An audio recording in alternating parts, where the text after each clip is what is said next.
시청자 여러분 안녕하십니까? 4월 15일 토요일 시사 스페셜 노동일입니다. 5월 9일 대선까지 이제 24일 남았습니다. 오늘부터 공식 후보 등록이 시작됐고요. 그래서 분주한 정치권 소식 짚어봐야죠. 오늘도 5분의 전문가 패널 모시겠습니다. 제가 오늘 좀부터 소개해드리죠. 소종섭 전 시사저널 편집국장 나오셨고요. 이종근 데일리안 논설실장 모셨습니다.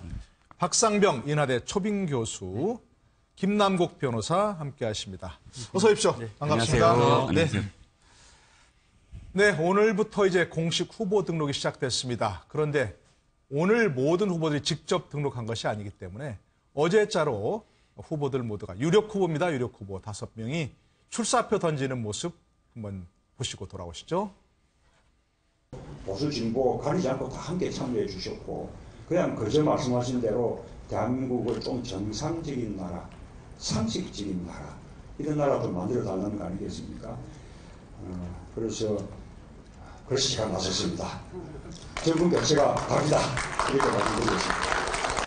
대구 경북 지역의 TK 지역의 서민들이, 시민들이, 또 도민들이 그 사이에 저희 자유한국당을 도와주신 데 대해서 저희들이 집권을 하게 되면 꼭 은혜를 갚도록 하겠습니다. 한반도가 불안정해지면 중국의 국익에도 해가 되는 것 아니겠습니까? 그것을 이해를 시켜야 하고, 결국은 대중 외교의 목표는 경제 문제와 안보 문제를 분리해서 투 트랙으로 서로 협의해 나가자.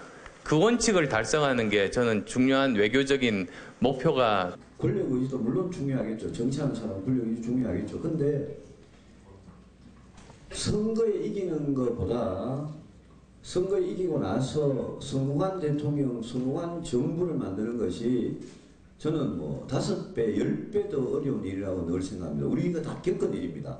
촛불 시민혁명이 강력하게 요구하고 있는 내 삶을 바꾸는 새로운 대한민국을 이끌어갈 거침없는 개혁으로 노동이 당당한 나라, 그리고 국민의 삶을 바꾸는 대통령이 되겠습니다.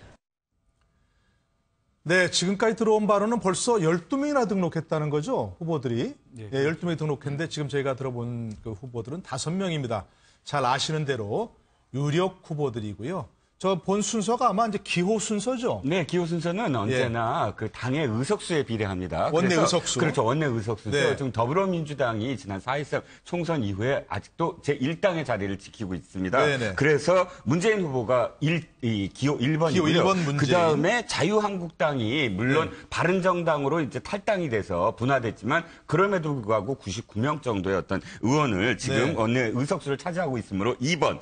그 다음에 40석. 그 안철수 후보가 국민의당으로서 40석 3번이고요. 유승민 의원 바른정당으로 기호 4번, 그다음에 5석의 정의당 심상정 후보가 기호 5번입니다. 예. 이렇게 보수의 맥을 잇는 그 정당의 후보가 기호 1번이 아니라 2번인 경우는 87년 헌법 그 개정 이후에 딱 한 번 있었습니다. 17대 대통령 선거에서 정동영 당시 대통합민주신당 후보가 기호 1번이었고 한나라당 이해창 후보가 기호 2번이었어요. 그건 그때 왜 탄돌이라고 그래서 탄핵 이후에 열린우리당에 굉장히 많은 의원들이 이제 그 이 제1당 들어오면서 제1당이 됐기 때문인데 그 외에는 다 보수 정당이 기호 1번을 차지했거든요. 그래서 홍준표 후보가 기호 2번이 된 게 눈길을 끌고 국민의당 안철수 후보가 이제 기호 3번이 됐는데 사실상 양강 구도이기 때문에 기호 2번이 되면 훨씬 더 사람들로부터 이제 인식되기 편하잖아요. 그렇죠. 1번과 2번이 싸운다 이런 어떤 생각을 가질 수가 있는데 의석수 때문에 기호 3번이 된 게 좀 아쉬울 겁니다. 네네네. 다시 한 번 말씀드리면 이제 이 기호 받은 것은 이제 원내 의석 수대에 따라다는 것이고요. 그래서 기호 1번 문재인, 기호 2번 홍준표, 기호 3번 안철수, 기호 4번 유승민, 기호 5번 심상정 이렇다는 걸 말씀을 드리겠습니다. 직접 한 분도 있고 또 대리인을 통해서 등록한 분도 있습니다. 지금 화면에 나오는 게 바로 이제 그런 것들이죠. 네, 그렇죠. 지금 보니까 더불어민주당은 안규백 사무총장이 한 것 데려갔죠. 안철수 후보는 직접 했군요. 안철수 후보, 유승민 후보가 직접 했고, 했습니다. 나머지는 대리인단이 가서 수를 했는데, 뭐 저는 큰 의미가 있는 것은 아니고요. 물론이죠. 뭐 저거는 뭐 국민에 대한 예의라고 얘기합니다만, 그러나 보기에는 그래도 직접 본인이 가는 것이 보기가 더 좋아 보입니다만, 또 다른 일정도 있을 테니까, 저를 가지고 크게 뭐 의미를 부여하기는 어렵습니다. 예, 그렇습니다. 자, 그런데 이제 말씀드린 대로 이른바 유력 후보 가운데 안철수 후보는 이제 본인이 가진 의원직을 좀 사퇴한다는 겁니다. 그렇죠? 예, 의원직 사퇴를 하는데 왜 의원직을 내려놓겠다는 것인지 한번 보시고 돌아오시죠. 예, 그렇습니다. 지난번 이제부터 대통령 후보기 때문에 의원직을 내려놓겠다는 그런 얘기였는데 그것도 어떻게 뭐 의미가 좀 있다고 보십니까? 어떻게 보세요? 뭐 이른바 배수의 진을 치고 내가 이번 대선에 임하고 배수의 있다. 진? 예, 그렇습니다. 그런 어떤 강력한 의지를 결국 보여주는 뭐 그런 정치적인 행위라고 봐야죠. 네. 지난 대선 때 문재인 후보가 이제 의원직 그때도 뭐 내부에서도 의원직을 사퇴해라 이런 얘기가 많이 있었는데 그러니까요. 문재인 후보는 그때 그 의원직을 유지한 상태에서 대선을 했거든요. 네. 안철수 후보는 이번에 본인은 의원직 사퇴를 함으로써 아마 그런 대비 효과도 좀 노린 것 같고요. 하지만 그 정의당 노회찬 의원 얘기도 일리가 있습니다. 저는 그러니까 안철수 의원이 그 의원직을 사퇴한 부분에 대해서는 잘했다라고 저는 보는데 네. 참 아쉽다라는 부분이 왜 아쉽다 그랬죠? 뭔가? 그렇다면은 의원직을 이왕 사퇴할 거면 지난번에 이제 후보 확정이 됐을 때 네. 라든지 그럴 때 사퇴를 그러니까 4월 9일 이전에 의원직을 사퇴를 하면 5월 9일 대선을 치를 때 같이 그냥 보궐선거로 거기서 새 의원을 뽑게 되거든요. 네네네. 그런데 지금 시점에서 이제 의원직 사퇴를 하게 되면 내년 6월 달 지방선거 때 뽑게 됩니다. 그렇다면은 네. 지금 현재 그 안철수 후보의 지역구인 노원구 주민들 같은 경우는 어쨌건 지역 대표 국회의원이 이제 내년 지방선거 때까지는 없게 네. 되는 거니까 그런 측면에서 본다면 안철수 후보의 그런 결연한 의지는 뭐 평가할 만한데 네. 좀 시기를 빨리 해서 5월 9일 날 그냥 보궐선거를 치르는 걸로 했으면 네. 더 좀 모양이 낫지 않았을까 하는 네. 그런 아쉬움은 좀 남습니다. 이제 기왕 사퇴를 할 거였으면 진작 사퇴를 해서 이번 5월 9일 선거 때 함께 보궐선거를 치렀으면 좋지 않겠냐. 이런 일부에서 지금 얘기가 나오고 있다는 얘기고요. 홍준표 도지사 사퇴 논란과 비슷하네요. 그렇죠? 예, 사실은 예. 홍준표 전 지사도 마찬가지였습니다. 예. 이제 사실은 보궐선거를 막겠다라는 이유를 들어보게 되면 홍준표 전 지사 같은 경우에는 보궐선거에 들어가는 어떤 선거 비용 자체를 네. 국가에서 보존을 하는 것이 아니라 지자체에서 부담을 하기 때문에 하지 않겠다라는 어떤 그런 이유 때문에 이제 사실은 이제 꼼수 사퇴를 했었는데요. 예. 이 부분과 관련해서 뭐 홍준표 지사의 이야기도 일리가 있지만 네. 그러나 이제 국민들의 어떤 시각을 봤었을 때는 도정이라고 하는 어떤 지사직을 사실은 홍준표 전 지사가 마음대로 그렇게 좌지우지했다라는 것에서 비판을 좀 받는다라고 생각이 들고요. 그다음에 이제 또 거기에 더해서 사실은 이제 굉장한 시간 그 내년 보궐선거가 이제 4월 첫째 주 수요일 날 있게 되는데 그때까지 이제 사실은 지사가 없는 부지사가 이제 도정을 운영해야 되기 때문에 그런 부분에 있어서 사실은 안철수 후보와 비슷한 어떤 비판을 좀 받게 되는 것 같습니다. 이게 이제 결정적으로는 좀 다른 게 홍준표 후보는 도지사직에서 반드시 사퇴를 해야 되죠. 예, 공직자 사퇴니까. 반드시 그렇죠? 사퇴해야 돼요. 예. 안철수 후보는 사퇴 안 해도 괜찮아요. 국회의원입니다. 그렇습니다. 안 해도 네네. 근본적인 차이가 있는 것이고. 네. 이제 그럼 너무 좀 공백이 13개월 이상 공백이 너무 크지 않느냐라고 하는 부담도 있겠습니다만 네. 그러나 대통령직에 도전하는 사람들은 그래도 후보 등록을 할 때 네. 등록과 동시에 보통 하는 것이 일반적인 거예요. 대부분이다. 그 이전에 사퇴를 하면은 다음 보궐선거를 위해서 또 그걸 그 날짜를 조정하고 하는 것 자체부터가 오히려 좀 그 주민들한테도 안 좋은 선례가 될 수가 있어요. 그런 것 자체는. 그러니까 대체적으로 우리가 법에도 공직자 사퇴 시한을 보통 공직자 후보로 접수를 할 때 이런 내용 같이 하는 거거든요. 뭐 그런 의미에서 고민을 한 것 같은데 그러나 13개월 뭐 공백이 좀 길면은 길다는 생각도 듭니다. 네. 예. 근데 사실은 말이죠. 공직자들은 그렇게 사퇴를 하게 하고 의원들은 의원직을 유지하면서 그대로 하게 한 것. 그것도 어떻게 보면 불공정한 근데 그 게임이에요. 법을 그 법을 누가 만들었냐? 뭐 국회의원들이 국회의원들이 만들었잖아요. 말이에요. 그러니까 어떤 의미에서 진짜 자신들이 유리하게 만들었다고 비판을 받을 여지는 좀 있어요. 여지는 있는데 자 지금 이것도 사실 뭐 이 좀 더 들여다보면 이 도지사는 의원직을 사퇴하면 사퇴가 되는데 의원직 그러니까 국회의원들은 의원직을 지금 사퇴한다 그래도 사퇴되는 건 아니거든요. 왜냐하면 지금 회기가 아닙니다. 회기가 아니기 때문에 회기를 그렇다고 해서 의원직을 사퇴한 것 때문에 본회의를 그것만 따로 열 수도 없고. 그러니까 지금 5월 달에는 4월 달에는 지금 국회가 없어요. 당연하겠죠. 그러면 지금 이제 국회가 열리는 5월 달까지 이건 보류되는 거예요. 네, 그래서 네, 네. 사퇴라는 것이 만약에 지금 이 5월 9일 날 보궐선거를 위에 맞춰서 하더라도 사퇴를 의사를 밝히더라도 맞습니다. 그게 정말 거기에 맞춰서 예, 예. 국회가 그걸 받아들이는 본회의를 예, 예. 열지 않는다면 똑같은 결과거든요. 예. 맞습니다. 결국에는 이제- 아까 잠깐만요. 예. 아까 말씀드린 게 조금 잘못된 부분이라고 하는 것은 의원들은 의원직을 사퇴하더라도 본회의에서 승인이 나야 된다는 거죠. 네. 예, 그래서 이제 본인이 사퇴하는 시점과 사실 회의 상관이 중이지 없는 않을 때는 국회의장이 의장이 승인하면 할 수 됩니다. 있는 하시면 됩니다. 예, 예, 예, 예. 국회의장이. 그리고 또 예. 하나가 중요한 게 예. 국회의원은요. 예. 국가대표입니다. 네. 전 국민을 대표하는 거예요. 네. 그리고 지방 국민의 대표다. 그렇죠. 그런 국민의 말씀이죠. 대표이기 때문에 이거는 국민의 대표하고 지방을 대표하는 거는 차원이 다른 거죠. 네. 그래서 그 국회의원 한 분의 공백을 그 지역의 대표가 공백됐다라고 하는 차원으로 해석하는 것은 우리 헌법적으로 똑같진 않다. 논리가 네. 아닙니다. 네. 결국에는 이제 안철수 후보가 의원직을 이제 사퇴한 그 배경을 봐야 되는데 네. 강철수라는 어떤 이미지를 강화하고 네. 정말 나는 배수의 진을 쳐서 이번에 어떤 대선에 최선을 다하겠다는 어떤 절박함을 표현한 어떤 의지의 표출이라고 생각이 그러겠죠. 됩니다. 예. 그렇다고 한다면 이제 국민들이 받아들였을 때는 어떤 그런 효과는 분명히 있을 것으로 생각이 네. 되는데 이제 앞서 이제 지적하셨듯이 사실은 이제 노원병의 그 의정 공백이 거의 13개월이 발생한다는 그런 어떤 비판에 또 직면하기 때문에 네, 네. 사실은 안철수 후보 입장에서는 이것을 하지 않는 게 오히려 좋지 않았나. 네. 왜냐하면 뭐 긍정적인 어떤 측면도 있지만 또 역시 역으로 마찬가지로 또 그냥 단순하게 그냥 뭐 안철수 후보가 의원직을 늦게 사퇴했다는 그런 비판이 아니라 네. 오히려 거기에 더해서 홍준표 전 지사의 그 꼼수 사퇴와 오버랩되는 측면이 있기 때문에 네, 네. 오히려 더 마이너스가 되지 않나 그런 생각이 듭니다. 홍준표 지사의 사퇴 문제에 대해서 뭐 꼼수라고 보는 분도 있고 예산을 절약하기 위해서 분명히 잘한 것이다. 그런 의견도 있다. 이런 걸 분명히 말씀드리고요. 결국은 이게 보면은 네. 그 어떤 법적인 미비 보완점 있지 않습니까? 네, 그래서 네, 네. 홍준표 지사의 사퇴 같은 경우도 예를 들면 5월 9일 날 정확히 언제까지 사퇴를 해야 된다라든지 정확하게 좀 해놓으면 이런 또 대통령 선거에 출마하는 국회의원들도 뭐 지금으로서는 해도 되고 안 해도 되지만 네. 그런 부분 관련해서도 좀 국회에서 법을 좀 가다듬어서 분명하게 규정을 만들어 놓는 것도 방법이 아닌가 싶습니다. 예. 그 효과 발생 시점도 그렇고요. 보완할 필요가 있다는 얘기는 나오고 있습니다. 네, 안철수 후보의 의원직 사퇴 문제에 대해서는 또 국민들과 함께 그 지역 주민들이 함께 평가할 것으로 생각이 되고요. 자, 그런데 후보 등록과 함께 4월 18일 날 지금 선거 보조금이 나온다는 거죠. 국회 네, 보조금이. 그렇습니다. 그런데 예, 예.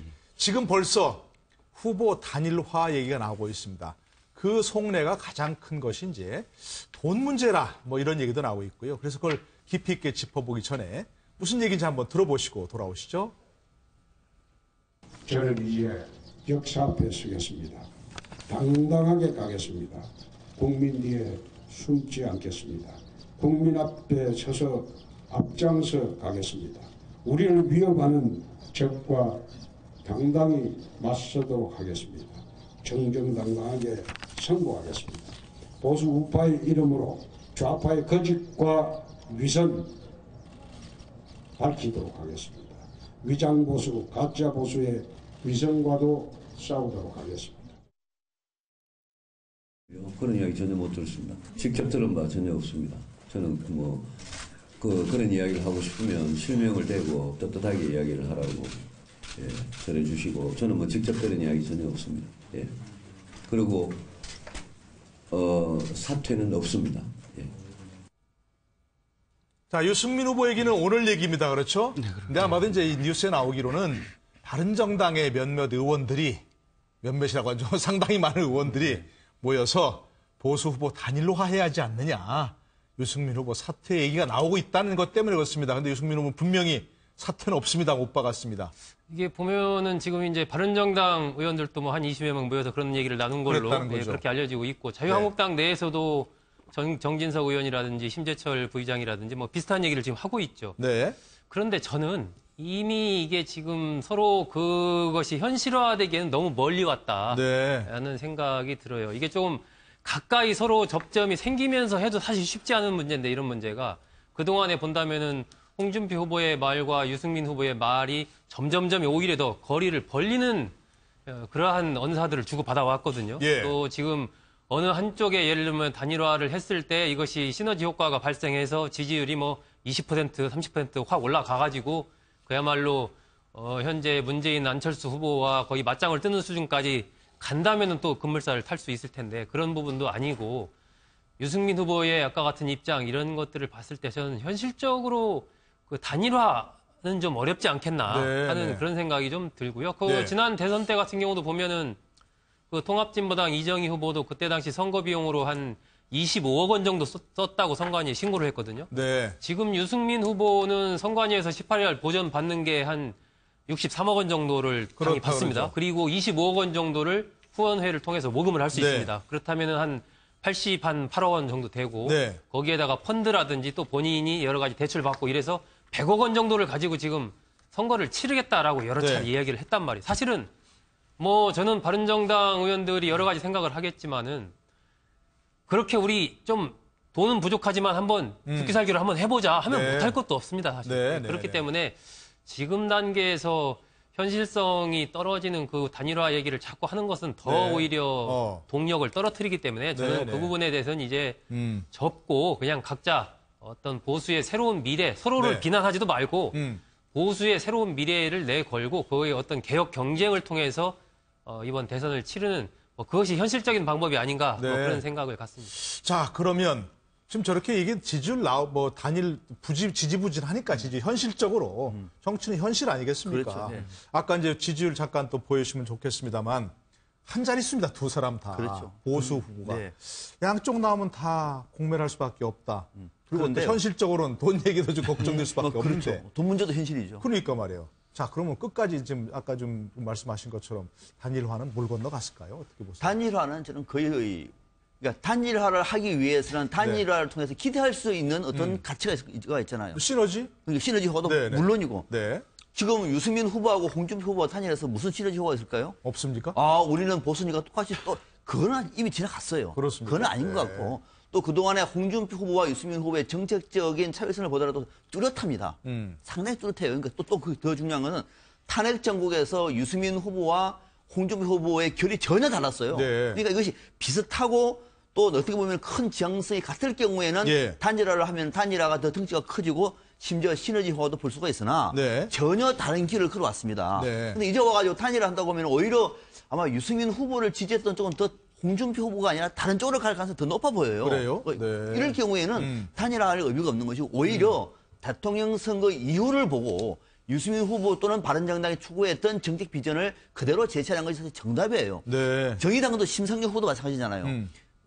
지지율은 높지는 않습니다만 끝까지 대선 연구를 통해서 정의당이 그동안에 추진해왔던 그 가치들 국민에게 설득할 수 있는 좋은 공간이잖아요. 그거를 돈 때문에 포기를 해요. 바른정당도 저는 유승민 후보도 얼마 전에 바로 어제였습니까? 토론하는 거 보니까 상당히 보기 좋았어요. 그렇다고요. 많이 좋은 평가 받았습니다. 그러니까 내용도 좋고 또 어떻게 보면은 바른정당이 저런 모습이었구나 괜찮거든요. 이런 것들을 갖다가 내부에 뭐 돈 문제 가지고 하다 보면은 뭐 이게 또 어떻게 보면은 우리 정치가 너무 희화되니까 그걸 접어서서 어차피 정당을 만들었고 유승민 후보를 중심으로 했다고 하면은 끝까지 가는 것이 오히려 장기적으로는 더 오히려 플러스가 될 것이다. 두 패널분께서는 하여튼 단일화 없이 끝까지 가기를 바라는 부분도 있는 것 같고 근데 이제 전망을 그렇게 하시는 거죠? 저는 정치는 현실이거든요. 자, 지금 두 분이 말씀하신 건 그 본인들은 그렇게 생각할 수 있어요. 본인들 입장에서는 그런데 후보 본인. 후보 본인. 그런데 정당은 의원들의 결합체고 의원들은 자신의 어떤 입지, 앞으로 지선이라든지 총선의 입지를 생각하잖아요. 지금 당장 한쪽에서 정진석 원내대표가 이거 통합해야 된다. 또 이쪽에서 그러니까 바른정당 의원들 20여 명이 모여서 이거 지금 어떻게 할 거냐, 사퇴해야 되는 거 아니냐. 이 얘기가 왜 나오냐면 다 자신들의 어떤 생각, 자신들을 투영하면서 하는 생각이기 때문에 기억하시겠지만 노무현 전 후보가 후보 시절에 경선 다 끝나고 후보 됐는데 그 후보를 흔들잖아요. 지지율이 없다 그러고 외부에서 정몽준 후보를 또 데려와서 이 경선을 시키고 그 과정이 왜 벌어졌습니까? 바로 자기 당내 경선 후보가 지지율이 낮다는 이유 하나만으로 그렇게 했어요. 그러니까 저는 현실, 당위가 아니라 현실적으로 단일 대우로 정당이 갈 수 있느냐. 그게 전 포인트가 딱 두 개가 남은 게 뭐냐면 투표지 인쇄하는 날과 그다음에 마지막으로 사전 투표하는 날. 그 터닝 포인트 전에 만약에 사퇴하거나 후보자 등록을 아니 한다면 당 자체가 와해될 수도 있다. 내가 이 당에 계속 있는데 뭐 저 5%도 안 나오는 후보 지지를 하는 그런 정당에 내가 계속 있는다고 이런 어떤 고민을 하는 의원들이 분명히 생겨날 것 같다. 그러니까 말이죠. 예. 그러니까 내부에서 혹시 또 뭐 반발이 있지 않을까 싶기도 한데 그건 어떻게? 그러니까 이제 내부에서 의원들이 반발을 하는 이유는 유승민 후보와 의원들의 어떤 이해관계가 다르기 때문입니다. 유승민 후보 같은 경우에는 본인이 대선 후보로 선출이 됐기 때문에 끝까지 완주해서 보수의 어떤 가치를 보여주는 것 자체가 의미 있다라고 판단이 되는 건데 바른정당의 소속 의원은 완전히 다른 겁니다. 지금 유승민 후보의 어떤 지지율이나 이런 것 봤을 때는 사실은 유의미한 어떤 득표를 하기 어렵고 대선은 어떤 뭐 대선에서 승리하기도 어렵다라는 어떤 그런 것을 생각한다면 바른정당의 어떤 소속 의원들은 대선 이후의 어떤 정치 구도가 어떻게 바뀔지를 대비할 수밖에 없는 겁니다. 그렇다고 한다면 지금 바른정당의 여러 소속 의원들의 성향이 있겠지만 뭐 여러 가지로 따지겠지만 가장 먼저 생각할 수가 있는 게 결국에는 탈당하기 전에 있었던 자유한국당으로 다시 통합해서 들어가는 방법을 가장 먼저 생각하게 될 겁니다. 그렇다고 한다면 지금 연대를 해서 뭔가 그런 어떤 정치적인 어떤 뭐 명분이라든지 이런 것들을 쌓아놓기에 좋다라고 생각을 하기 때문에 지금 사실 뭐 후보자 사퇴라는 이야기는 나오지 않고 다양한 대책을 강구하겠다는 어떤 그런 표현을 했지만 사실상 그런 이야기를 보게 되면 자유한국당으로 돌아가고 싶다는 어떤 그런 표현을 한 것으로 보입니다. 물론 이제 이거는 유승민 후보 입장에서는 전혀 받아들일 수 없는 이야기고요. 그러니까요. 후보와 이제 그런 사람들 입장이 다르잖아요. 네, 맞습니다. 그러나 이제 변수는 좀 남아있다라고 생각이 됩니다. 오히려 저는 자유한국당과 홍준표 후보와 유승민 후보가 단일화하거나 연대하는 건 좀 어렵다라고 생각이 되고 오히려 유승민 후보가 안철수 후보와 연대하는 것은 좀 생각해 볼 수 있다라고 생각이 됩니다. 그래요? 또 물론 이것도 지지자들 간의 어떤 반발이나 이런 게 있어서 안 될 것이다라는 어떤 그런 이야기를 했는데 실제 지금 유승민 후보가 1차 토론에서 한 정책이나 이런 여러 가지 이야기를 보게 되면 사실상 뭐 안보 측면이나 경제 측면이나 안철수 후보와 매우 겹치는 측면이 많습니다. 그래요? 그렇기 때문에 지금으로서는 뭐 유승민 후보의 어떤 지지율이 낮지만 유승민 후보가 본인의 어떤 지지율을 한껏 끌어올려서 한 6%, 7% 정도의 어떤 지지율을 가지고 있는 상태에서 안철수 후보와 문재인 후보가 굉장히 접전을 벌이는 양상이다라고 한다면 그런 상황이라고 한다면 안철수 후보 입장에서 뭔가 필요성 측면에서 연대의 어떤 변수나 가능성이 조금 열려 있을 것으로 생각이 됩니다. 예, 하여튼 뭐 앞으로 이제 한 20여일 남은 선거에서 선거판을 흔드는 변수 중에 하나가 보수 진영의 단일화 얘기인데 자, 그 관련해서 지난번 한번 첫 번째 TV 토론이 있었죠. 그 관련해서 이 두 보수 진영 후보가 어떻게 맞부딪혔는지 기자 리포트 한번 보시고 돌아오시죠. 후보들 측에서 모여서 홍준표 자유한국당 후보가 작심한 듯 유승민 바른정당 후보의 정체성을 따져 묻습니다. 심상정 후보의 공약하고 비슷하다고 하면 시중에서는 유승민 후보가 정책적으로 배신을 했다. 강남 좌파가 되었다. 좌파는 아니고요. 저는 홍준표 후보님 같이 재벌 대기업 이익을 대변하고 그런 정책으로는 앞으로 보수가 설 땅이 없다고 생각합니다. 그러다 돌연 유 후보가 박근혜 정부의 세금 줄이는 공약 제안자였다며 배신자라고 몰아세웁니다. 2007년도 박근혜 대선 때 그때 정책총괄팀장을 하면서 줄푸세 공약을 했습니다. 지금 와서는 그걸 완전히 뒤집었어요. 줄푸세는 죄송하지만 2007년에 제가 한 게 아닙니다. 저는 그 당시에도 세금 줄이는 정책에는 반대했던 사람입니다. 유 후보는 홍 후보가 아직 재판 중이라는 사실을 지적하며 반격에 나섰고 대통령이 하루 24시간도 모자랄 판인데 법원에 재판받으러 가셔야 되지 않습니까? 만약 저한테 잘못이 있다면 대통령 임기 마치고 저도 감옥 가겠습니다. 바로 대통령 임기 정지입니다. 홍 후보는 비아냥거리며 맞받아쳤습니다. 그 유승민 후보는 그거 가지고만 자꾸 아닙니다. 그건 시비를 거는데 꼭 그 옛날에 그 이정희 의원을 보는 기분입니다. 난 좀 그렇습니다. MBN 뉴스 오지혜입니다. 자, 저 정도 보면 일반 상식적으로 봤을 때는 도저히 함께 할 수 없다는 건 맞는 것 같아요. 그죠? 그리고 좀 광남 좌파냐, 뭐 재판 받으러 가야 한다 이렇게 얘기하는 거 보면 전혀 가능성이 없어요. 두 사람은 같이 안 갈 것 같죠? 두 사람은 같이 안 가지만 아까 얘기한 대로 당에서는 또 어떻게 이렇게 대선 정부에서는요. 대선 후보가 중요한 겁니다. 후보가 제일 중요하다. 후보가 중요하죠. 후보를 버리고 소속 의원들이 어디로 가면은 그 소속 의원들이 앞으로 어떻게 될까요?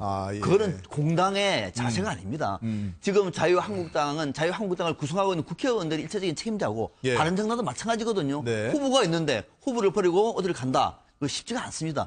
어디 가면 환영을 받겠습니까? 예, 예. 또 더더욱이 지금 유승민 후보가 나와서 이 선전하는 모습을 보니까 어떻게 보면은 저는 보수가 이렇게 통해서 발전되는 거예요. 진화하는 겁니다. 네. 저는 이번 기회가 그러니까 지금 지지율이 유승민 후보가 위냐 홍준표 후보가 위냐는 별로 지금 중요하지 않은 것 같아요. 그래요? 네. 이 싸움, 이 경쟁을 하고 난 다음에 네네네. 이번 대통령 선거 이후에 보수가 재구성되지 않겠습니까? 예. 그럴 때 국민들이 심판을 받아보는 거예요. 어떤 쪽이 국민들 지지를 받는가 통해서 우리 한국의 이념적인 집행이 더 확산되는 것이지 네. 지금 중간에 당신은 보니까 지지율이 뭐 몇 프로 안 오는데 그만두시라라고 하는 얘기는 이거는 우리 정당 발전사를 짓밟는 것이고 네. 더 나아가서요. 누구한테도 도움이 안 됩니다. 앞서 이제 우리 저 패널 중에 한 분도 네.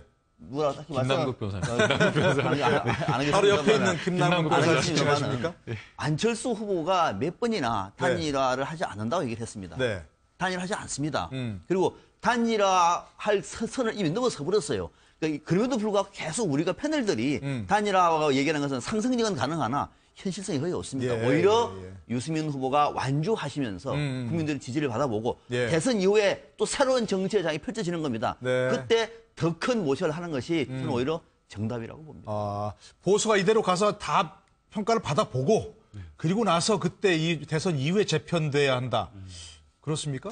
아니, 대선을 그건 뭐- 그렇게 한다면 지금 일부에서는 예. 보수 세력이 다 괴멸되는 게 아니라 이런 말도 있고 한데. 예, 그렇죠. 그 대선 이후에 보수의 어떤 문제는 예. 저는 사실 다 나와서 끝까지 완주한다 그래서 보수가 또 재편될 수 있을 것이냐라는 건 조금 생각이 좀 다릅니다. 네, 네. 근데 그 부분은 뭐 좀 그렇다 치더라도 지금 중요한 건 이거예요. 제가 보기에는 보수도 보수지만 예. 자꾸 지역구도를 말씀드려서 저도 좀 그렇습니다. 이제 지역구도가 없어져야 되는데 네. 그럼에도 불구하고 지금 두 후보가 완주하려는 이유 자체가 사실은 TK거든요. 네. 그러니까 대구 경북의 민심을 확보를 해야지만 네. 그 다음도 있다. 그 다음에 당연하겠죠. 지선이라든지 예. 혹은 뭐 다음 총선도 있다. 그렇기 때문에 지금 유의미한 어떤 지지율은 전국적인 지지율이도 중요하지만 그러나 네. 대구 경북에 계속 서로 매일같이 가면서 읍소하는 게 내가 적자다. 난 배신을 안 했다. 이렇게 이야기하는 거 아닙니까? 네네. 그러니까 당이 흔들릴 수 있다는 것도 바로 그 점에서 네. 아니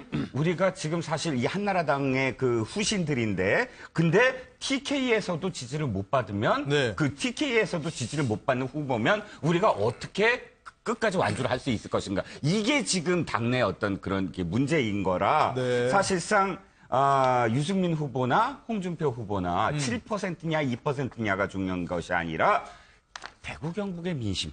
그것을 확보한다. 네. 이게 지금 관건인 것 같아요. 그 이후에 대선 이후에도 뭔가 도모하려면 네네, 대구 그렇습니다. TK 지역 민심이 중요하다. 예. 그래서 그런가요? 잘 아시는 대로 자유한국당을 탈당해서 새누리당에 들어간 조원진 의원이 있습니다. 그런데 홍준표 후보에 대해서 대선에 관심 있는 게 아니라 당권에 관심이 있다. 이런 얘기해서 화제가 되고 있는데 한번 좀 보시고 그 얘기 나눠보죠. 그런데도 홍준표가 그런 사람들을 왜 끌어들일까? 그건 제가 어제 설명드려 다 알고 계시잖아요. 그거는 대권보다는 당권에 욕심이 있다. 당권에 욕심이 있는 거예요. 왜? 제가 차도살인이라는 얘기를 했잖아요. 다른 사람 손을 빌려서 이쪽 적을 치는 거잖아요. 그래서 김무성이나 유승민 이 사람들을 데려와서 또 친박 비박 갈라서 친박을 내치고 소위 말하는 홍준표 당을 만들겠다 이거라서. 저런 인식은 어떻게 보세요? 다른 사람을 데려와서 친박을 내친 다음에 자기 당을 만들려고 한다? 조원진 후보의 저 얘기니까 저는 이 홍준표 후보가 조원진 의원도 후보가 됐나요? 새누리당의 후보? 새누리당의 후보가 됐죠. 새누리당 후보가 예, 됐습니까? 지난번에 네네. 됐습니다. 예, 그렇게 말씀드리고요. 네, 아마 이 친박계 의원이기 때문에 아마 그동안에 여러 가지 있었던 맥락들을 좀 알 거고 그런 맥락에서 얘기를 한 것 같은데 네, 홍준표 네. 후보가 원래 자유한국당의 후보가 되면 친박들을 일정하게 쳐내면서 강력한 네. 개혁 작업을 펼쳐가면서 바른정당과 통합을 추구하는 쪽으로 갈 것이다라는 그런 전망도 있었지 않습니까? 네. 그런데 그렇게 가지 않고 친박계와 정치적으로 타협을 하는 쪽으로 완전히 이제 갔단 말이에요, 홍준표 후보가. 왜 그렇게 길을 갔는가? 그것과 관련해서 그동안에도 지금 조원진 후보가 얘기했던 대로 홍준표 후보가 뭐 이번 대선보다도 그 이후에 당권을 노리는 것 아니냐 그런 네, 분석은 네. 그동안에 많이 나왔었죠. 네. 그러니까 뭐 그렇게 볼 수도 있는 부분이 있다라고 저는 보는데 저는 지금 홍준표 후보나 유승민 후보가 아까 이제 이종건 실장님께서 말씀하신 대로 대구 경북의 어떤 민심을 얻기 위해서 하는 저는 특히 유승민 후보는 그렇게 해가지고는 안 된다라고 저는 봅니다. 아, 그래요? 예. 네. 지금 그러니까 바른정당이 왜 탄생을 했는가를 정확히 생각을 해봐야 되고 네. 그러면은 그것은 그동안의 이른바 보수를 거듭나야 된다는 강력한 요구에 의해서 생겨나는 네. 것이거든요. 네.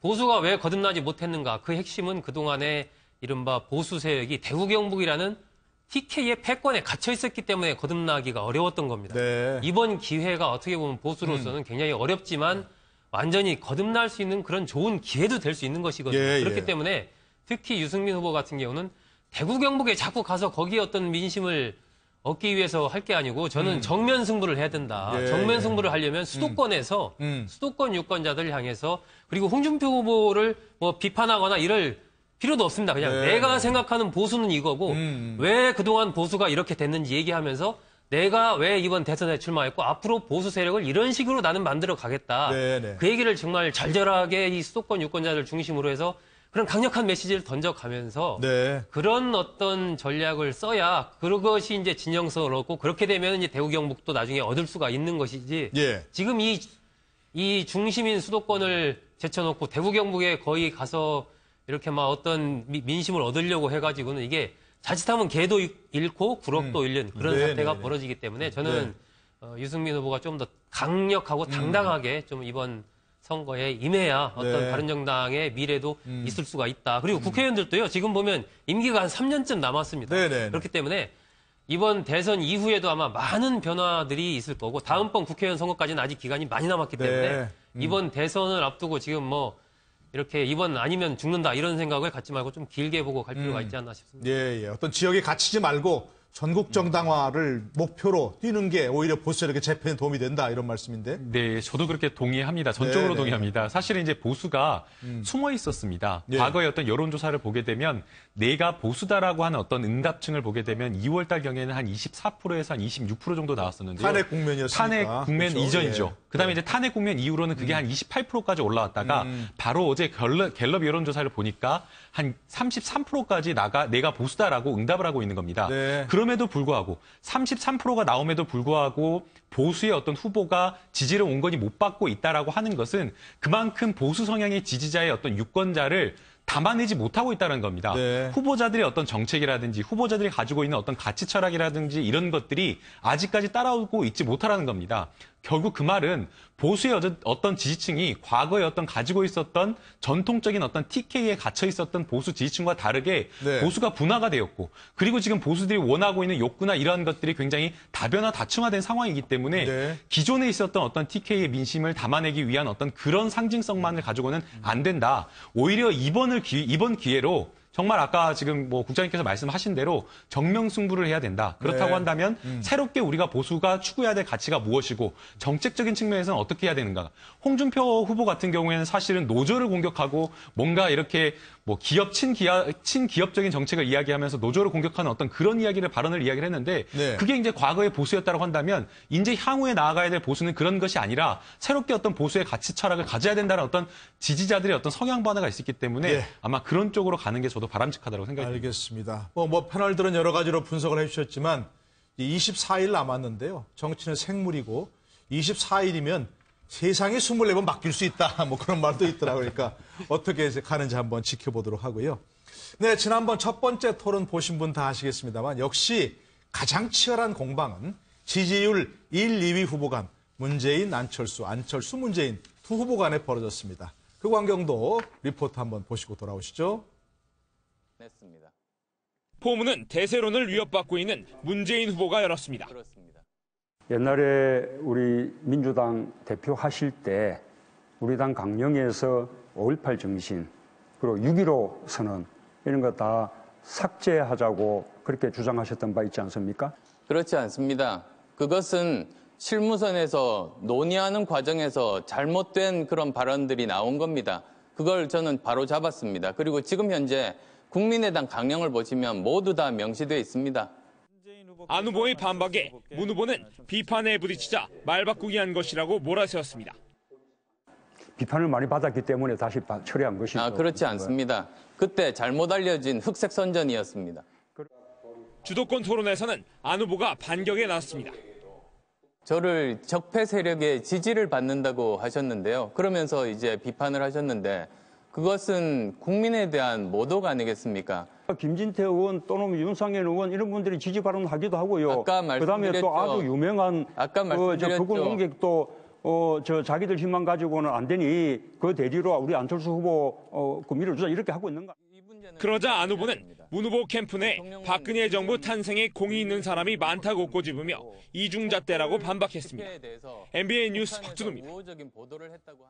네, 저건 서로 지지율 일률이 다르기 때문에 저렇게 치열하게 공방을 벌이는 건 당연하겠죠. 당연하죠. 예, 그럼요. 그런데 이제 저걸 보면서 상대방에 대해서 말 바꾸기, 적폐 세력 지지 이렇게 서로 그런 공방을 주고받는 건 어떻게 보십니까? 그러니까 정체성 파악에 도움이 될까요? 안 되죠. 안 됩니까? 저는 이거 안 된다고 봐요. 그러면? 이건 오히려 네. 국민들로부터 그러니까 쉽게 말하면은 경쟁을 하더라도 그 네. 경쟁의 구도가 멋지면은요 지더라도 박수 받습니다. 네. 근데 그렇지 않을 경우에는 지금 이런 논쟁은 이기더라도 별로 국민들부터 좋은 소식을 못 들어요. 그래요? 자, 강령 문제, 5.18, 6.15 문제는 그 당시에 이미 정리가 됐던 문제예요. 예.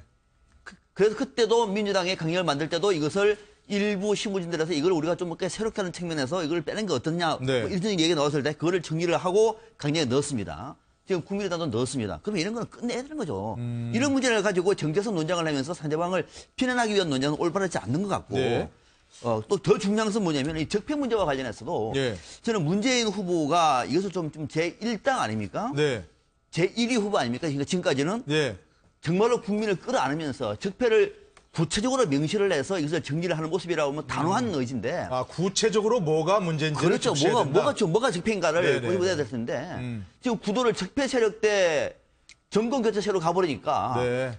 안철수 후보 예를 들어 지지율이 30% 나왔다 칩시다. 네네네. 그 30%가 적폐 세력입니까 그러면은?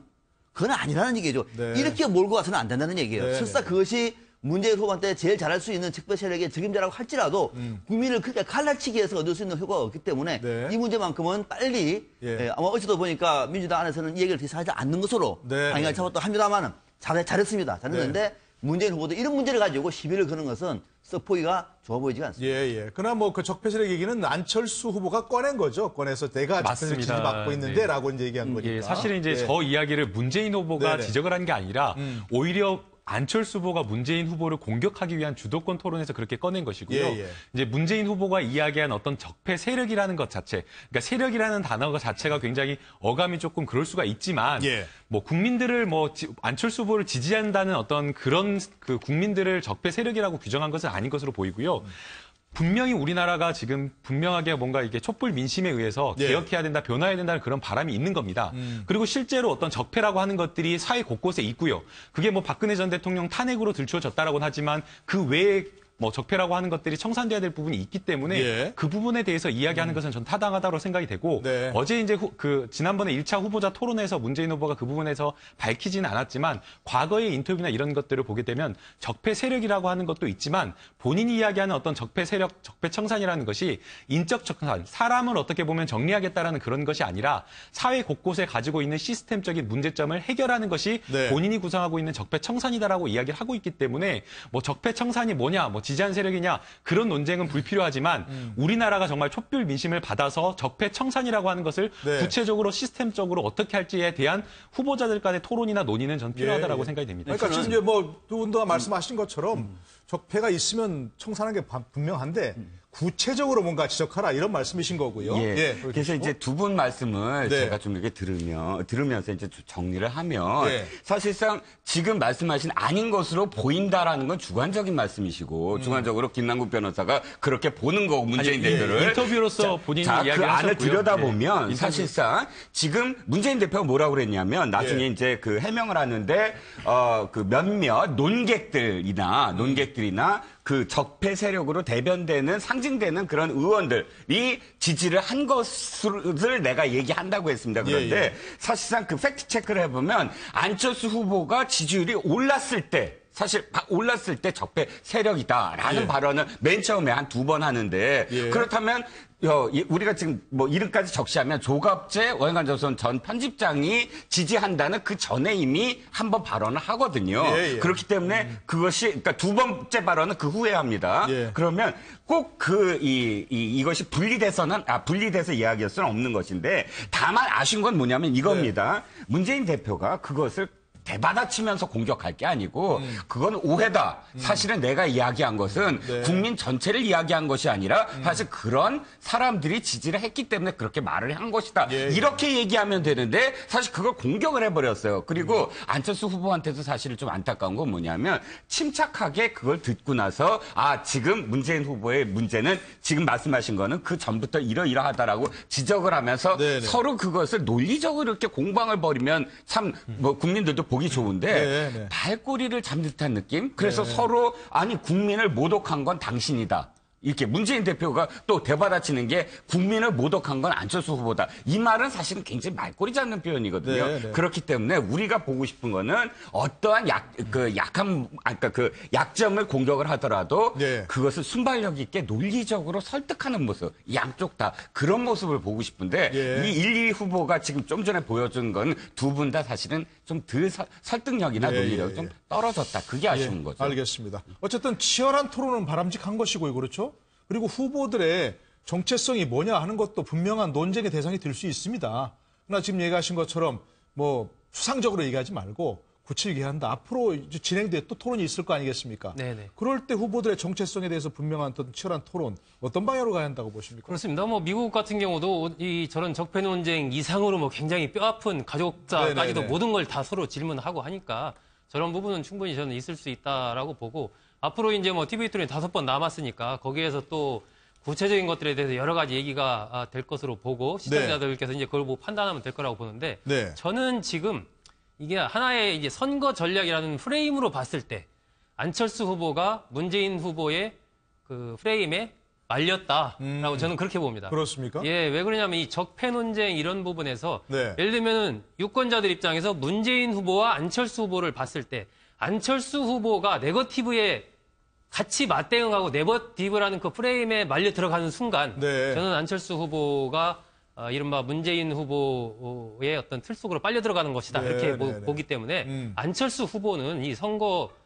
전반에서 또 TV 토론 할 때도 마찬가지고 자신의 그러니까 미래형 지도자로서의 자신의 모습을 어떻게 하면 강하게 어필할 수 있는가. 예, 예. 이런 부분이 더 중요한 것이지 지금 문재인 후보의 적폐 논쟁에 대해서 뭐 그건 어떻고 저 이런 부분은 네. 굳이 저는 이 안철수 후보가 그렇게 문제 제기하거나 그럴 필요가 없다라고 네, 생각이 네. 들고 반대로 문재인 후보 쪽에서는 자꾸 그 프레임을 얘기를 할 겁니다.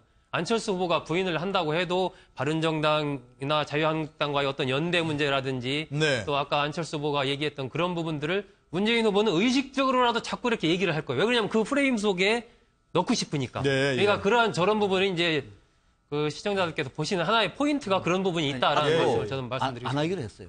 예. 민주당 안에 내부에서 네, 적폐 네. 문제에 대해서 하지 않기로 저는 그걸 잘했다고 봐요. 예, 그러니까 예. 저도 이 문제를 가지고 논쟁을 끄리는 거는 정말로 수준 높은 어떻게 보면 말꼬리예요. 네. 문재인 후보가 이 문제에 워딩을 잘못한 겁니다. 저는 문재인 후보가 안철수 후보를 지지하는 사람들 다 적폐로 본다. 천만의 말씀을 생각해요. 그건 말도 안 되는 것이고. 예, 그래서 예, 예. 이 문제를 워딩을 예. 그렇게 할 것이 아니라 적폐를 구체적으로 적시하고 이 문제를 빨리 끝내는 것이 오히려 네, 네, 네. 문재인 후보한테도 저는 유리하다고 보는 거죠. 그러니까 지금 뭐 다 말씀 들어보면 결국 정체성 논란도 중요하고 필요하지만 자신들이 무엇을 잘할 수 있느냐 미래에 그것을 사실 정체성을 삼아야 된다 이런 말씀이시고요. 앞으로 토론에서도 정말 좀 참고하시면 좋겠다 이런 생각인데 자 그런데 이제 또 안철수 후보 일반 좀 고민이 좀 있다고 하죠. 이제 호남당의 지지, 호남 지역의 지지를 받고 있는 건 사실이고요.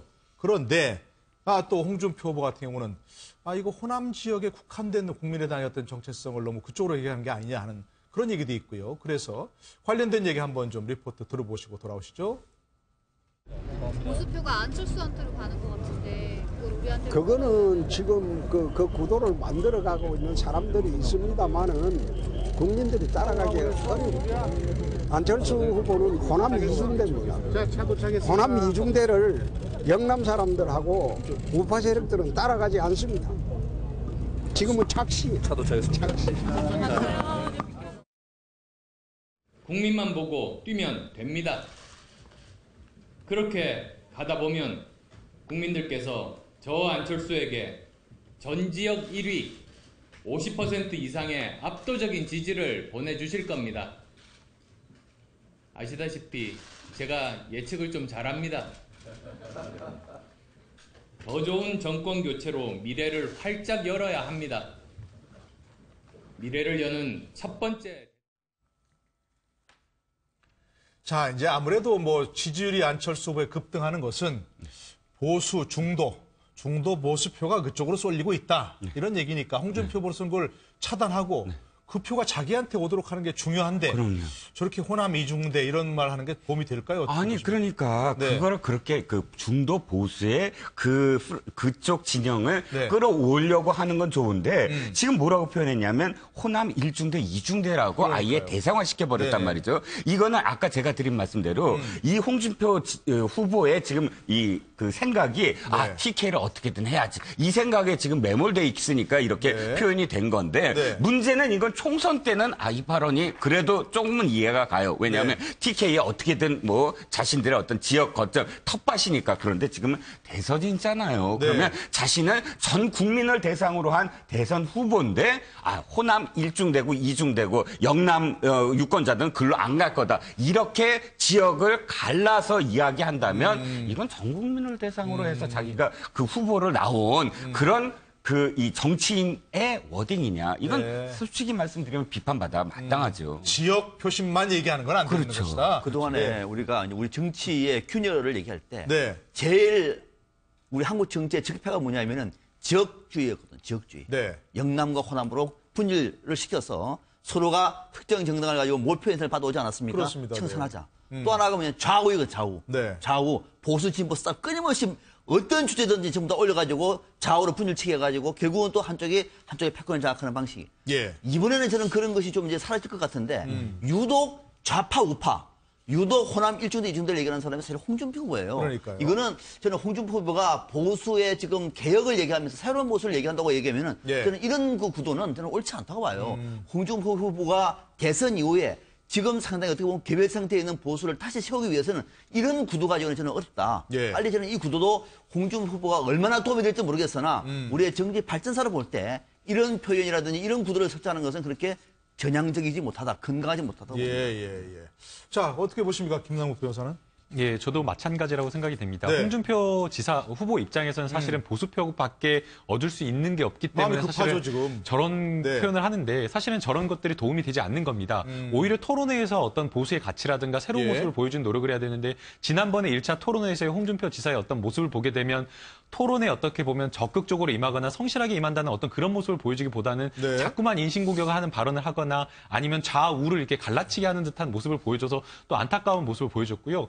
그다음에 홍준표 지사 같은 경우에는 또 토론으로서 상대 후보를 제압하겠다는 어떤 그런 모습을 보여줬는데 토론 과정에서 내용을 보게 되면 사실은 컨텐츠가 조금 많이 부족하다는 어떤 그런 비판을 받았습니다. 그렇기 때문에 상대 후보가 어떤 이미지를 가지고 있다, 어떤 가치를 가지고 있다 그런 식으로 공격해서 표를 얻으려고 하기보다는 내가 어떤 가치를 가지고 있고 어떤 비전을 가지고 있다라는 그런 부분을 어필하는 것으로 유권자의 표를 얻는 게 저는 바람직하다고 생각합니다. 그러니까 지금 홍준표 후보가 이렇게 얘기하는 것은 여러서 얘기했지만 중도 보수 표심이 안철수 후보에게 지금 넘어가고 있다.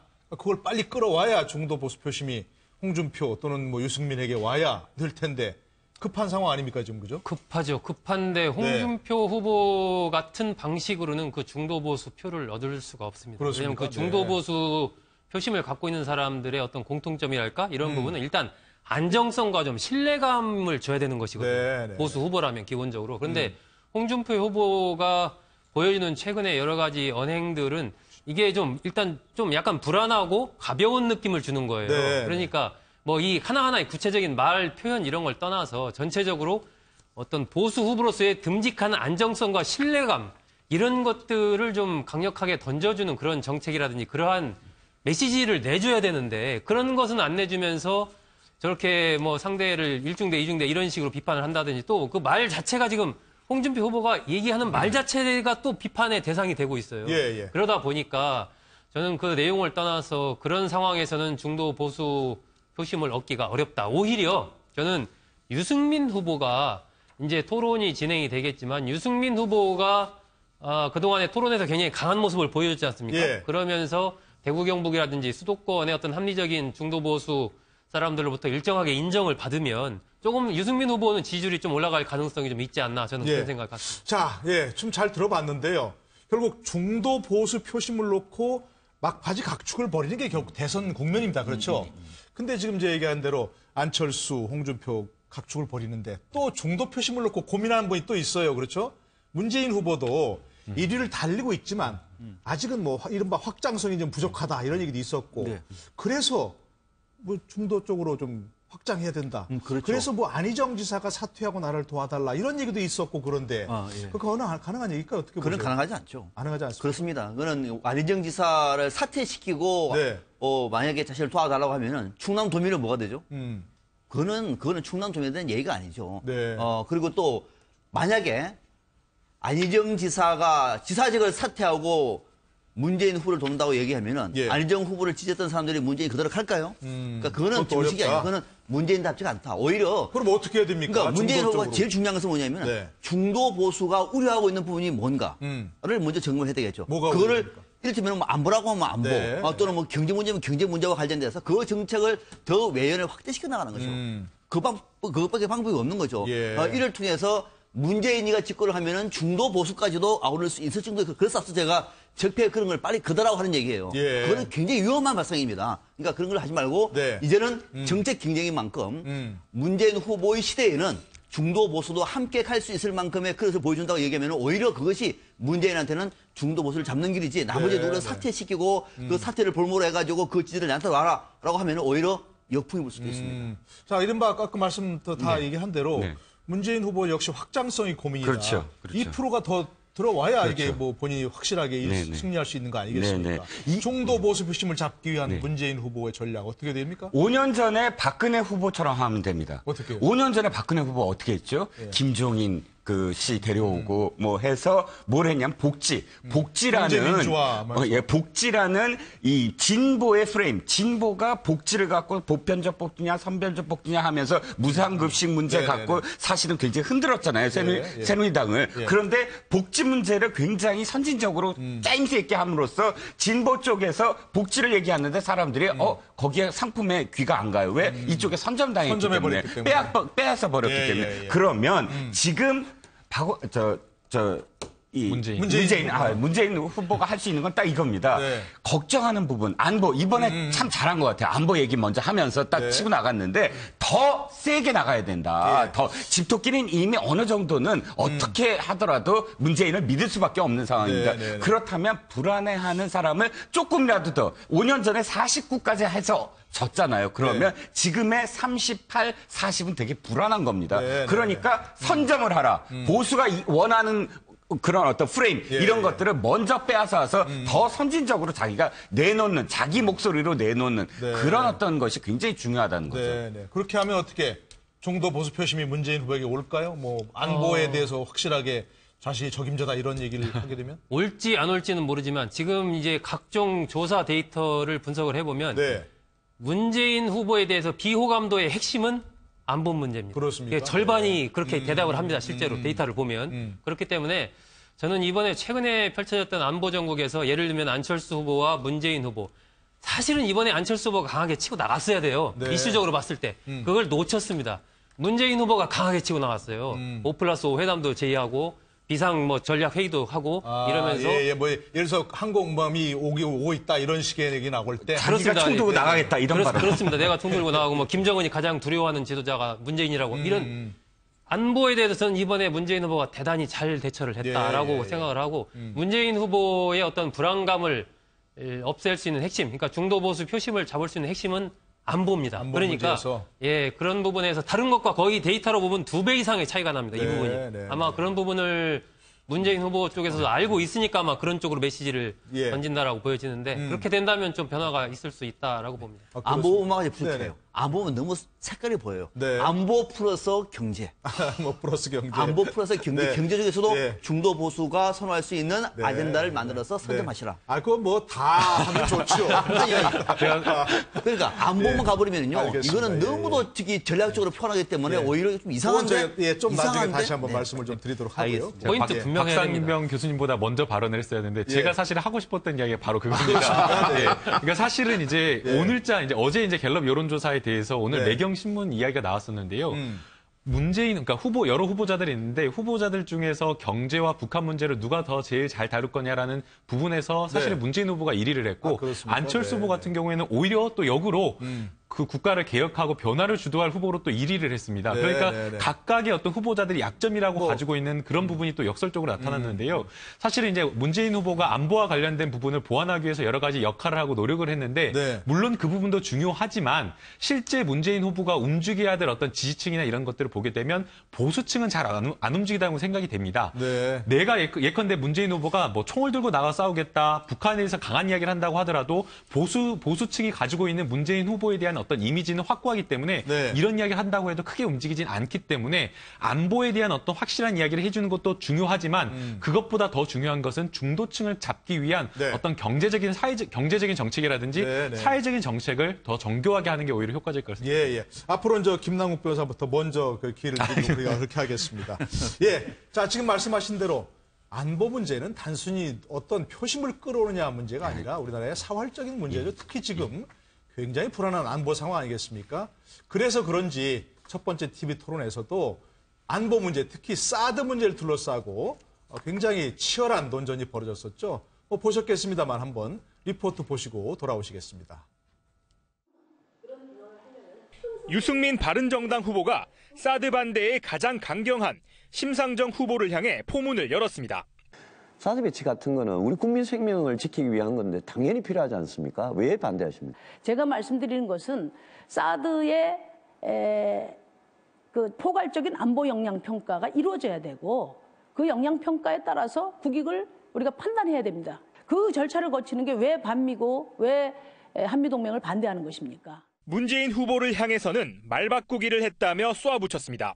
졸속한 결정이라고 비판했고 우리 내부에 충분한 공론화가 없었다고 비판했죠. 그러다가 이거는 이제는 다음 정부로 미루는 것이 바람직하다라고 제가 주장한 거 아닙니까? 안철수 후보는 보수표를 의식해 말을 바꿨다며 집중 포화를 맞았습니다.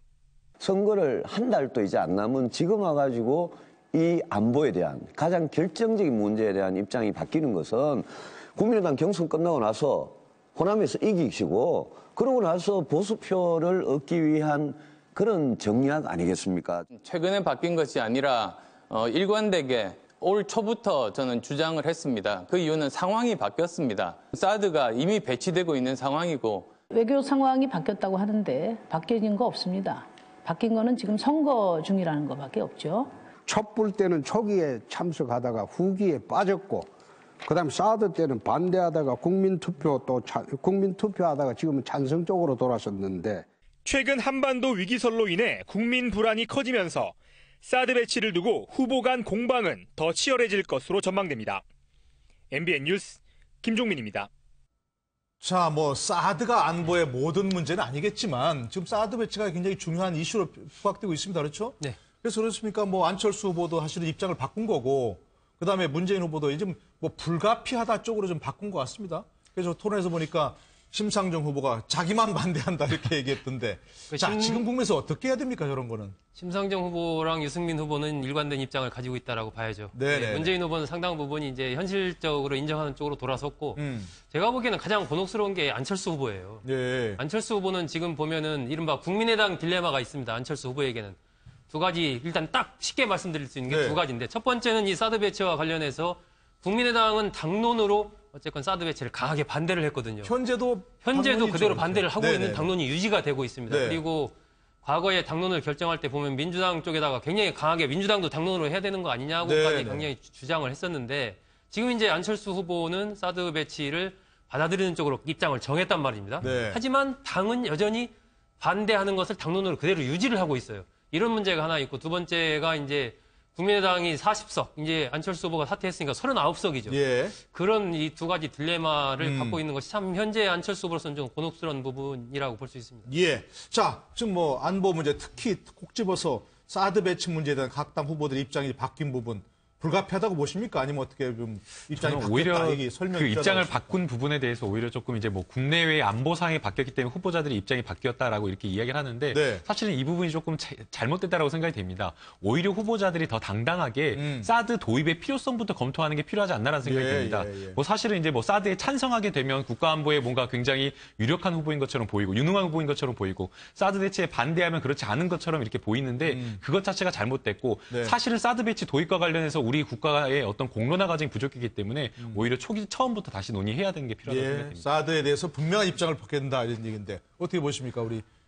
네네. 토론회에서 예. 또 그런 것도 물어봤어요. 미국이 선제 타격하면 어떻게 할 거냐. 그랬더니 그러니까요. 짧게 얘기를 하는데 전화를 걸겠다. 미중한테 그 성명을 발표하겠다. 여러 가지 얘기가 나오지만 좀 더 구체적으로 설명을 좀 해줘야 됩니다. 예. 미중을 어떻게 설득할 건지 사드는 왜 필요한 건지 이런 부분에 대해서 다음 토론회에서는 좀 더 구체적으로 자기 생각을 예. 펼치시기를 바랍니다. 예. 어떻게 보십니까? 짧게 좀 시간이 없습니다만 박상용 교수의 생각은? 정책은요. 네. 정책은 국민들의 이익을 도모하기 위해서는 일관성만 중요한 게 아닙니다. 네, 네. 상황이 바뀌면 그 바뀐 상황을 빨리 파악을 해서 입장을 갖다가 유연하게 하는 것이 오히려 유연함도 정책을 필요하다. 하는 사람들의 책임이에요. 사드 문제는 이전보다는 훨씬 더 상황이 바뀌었고 이제는 배치하고 있습니다. 이걸 걷어낼 겁니까? 좀 현실적으로 논의를 좀 진행시켰으면 좋겠습니다. 알겠습니다. 자, 그 바뀌는 전국 상황 저희들 또 깊이 있게 짚어보고 분석해드리겠습니다. 함께해 주신 여러분 고맙습니다.